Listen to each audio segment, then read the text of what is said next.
Assalamualaikum warahmatullahi wabarakatuh.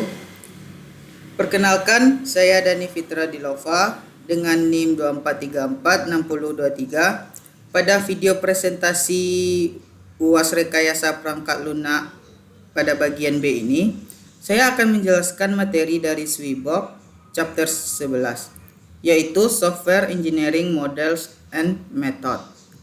Nah, pada materi sebelumnya saya pada bagian chapter 9.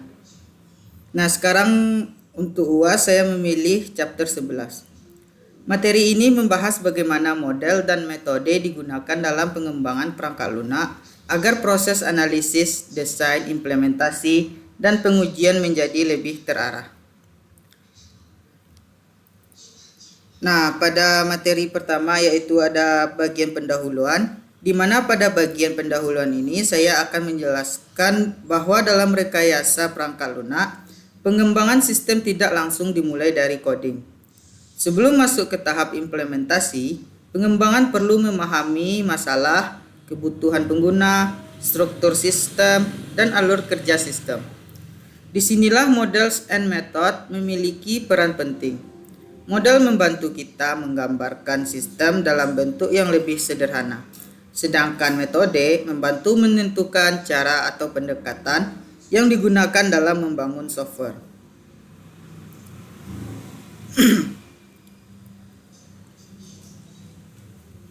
Nah, selanjutnya yaitu pengertian model dalam software engineering. Model dalam software engineering dapat dipahami sebagai gambaran sederhana dari sistem yang akan kita buat. Model tidak selalu menampilkan seluruh detail, tetapi hanya bagian penting yang dibutuhkan untuk memahami sistem. Contohnya adalah use case diagram.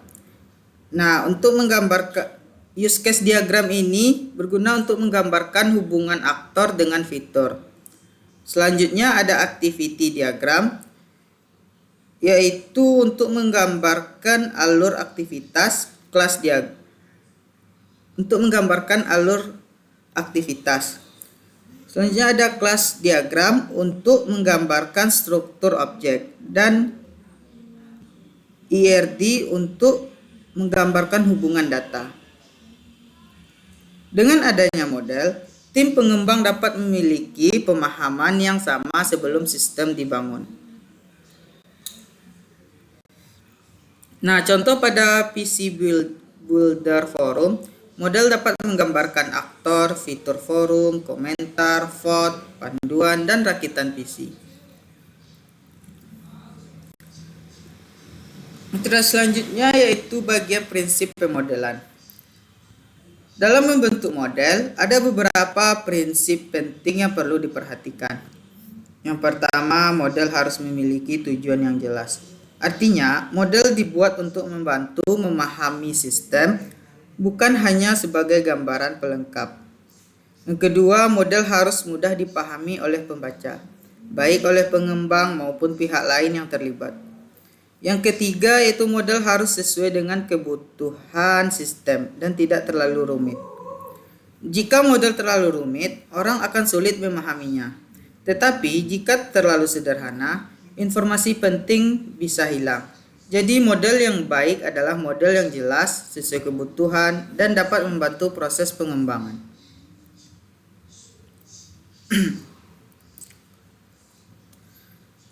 Nah, selanjutnya materi struktural modeling.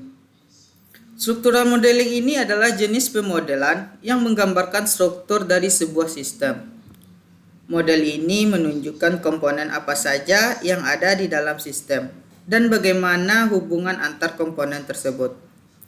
Contoh struktural model adalah kelas diagram, komponen diagram, deployment diagram, dan IRD.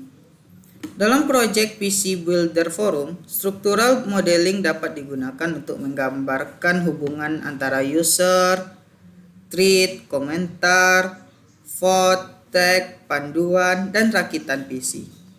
Dengan model inilah rancangan database dan struktur sistem menjadi lebih jelas.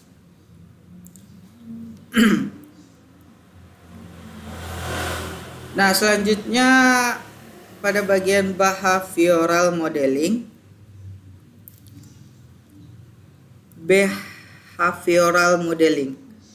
Nah, berbeda dengan struktural modeling. Behavioral modeling lebih fokus pada perilaku dan alur kerja sistem. Model ini juga menjelaskan bagaimana sistem berjalan ketika pengguna melakukan suatu aktivitas. Contohnya adalah use case diagram, activity diagram, state machine diagram, dan sequence diagram.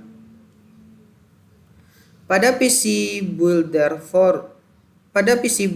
Forum, behavioral modeling dapat digunakan untuk menjelaskan alur pengguna mulai dari registrasi, login, terus membuat pertanyaan, memberikan komentar, memberikan upvote atau downvote, dan menyimpan rakitan PC sampai dengan membaca panduan pemasangan komponen.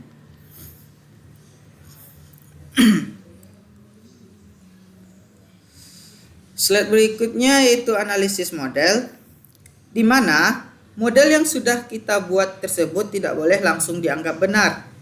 Nah, model ini perlu dianalisis untuk memastikan bahwa rancangan yang dibuat itu sudah lengkap, konsisten, dan benar.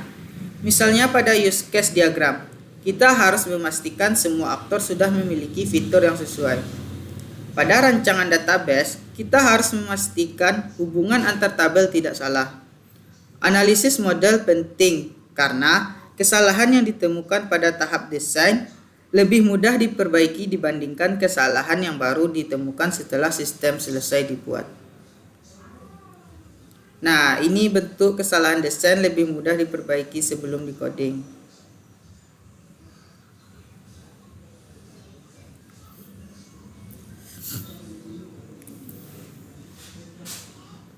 Nah, selanjutnya pengertian software engineering method.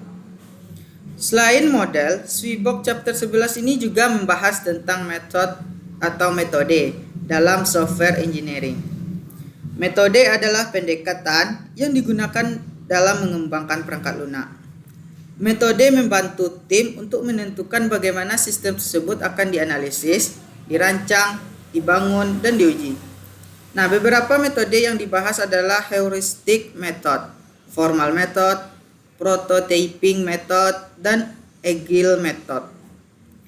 Setiap metode memiliki karakteristik masing-masing, sehingga pemilihannya harus disesuaikan dengan kebutuhan proyek.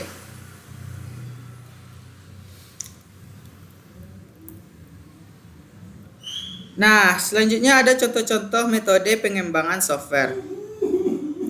Yang pertama, heuristic method, yaitu pendekatan yang menggunakan pengalaman dan aturan praktis dalam menyelesaikan masalah. Yang kedua ada formal method yang menggunakan pendekatan yang lebih matematis dan cocok digunakan untuk sistem yang membutuhkan ketelitian yang tinggi. Yang ketiga ada prototyping method yang digunakan dengan membuat contoh awal sistem agar pengguna bisa melihat gambaran produk sebelum sistem selesai sepenuhnya.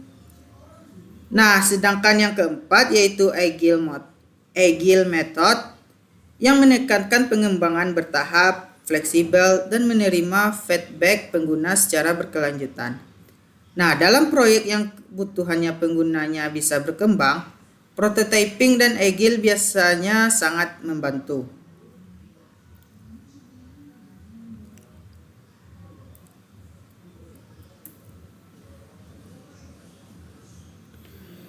Nah, selanjutnya penerapan pada proyek PC Builder Forum. Jika materi ini diterapkan pada proyek saya, yaitu PC Builder Forum, maka model dan metode sangat membantu proses pengembangan. Use case diagram dapat digunakan untuk menggambarkan aktor seperti pengunjung, pengguna, dan admin. Struktural model dapat digunakan untuk merancang data seperti user, thread, pods, vote, text, PC builds, dan GUIDes.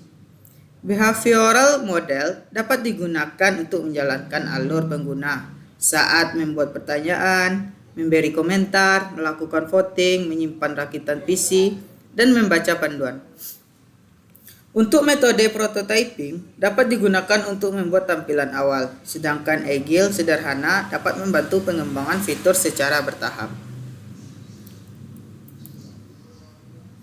Selanjutnya, manfaat dari models and method. Nah, manfaat models and method dalam pengembangan software sangat besar. Yang pertama, model membantu tim memahami kebutuhan sistem dengan lebih jelas. Yang kedua, model mempermudah komunikasi antar anggota tim karena semua orang memiliki gambaran yang sama. Yang ketiga, metode membantu proses kerja menjadi lebih teratur. Dan keempat, kesalahan rancangan dapat ditemukan lebih awal. Dan yang kelima, proses coding, testing, dan maintenance menjadi lebih mudah karena sudah ada rancangan dan alur kerja yang jelas. Dengan demikian, software yang dihasilkan menjadi lebih terstruktur dan sesuai kebutuhan pengguna.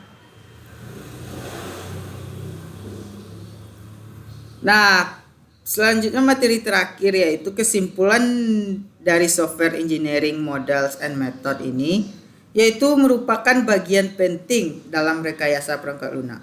Model digunakan untuk menggambarkan sistem, sedangkan metode digunakan untuk menentukan cara pengembangannya.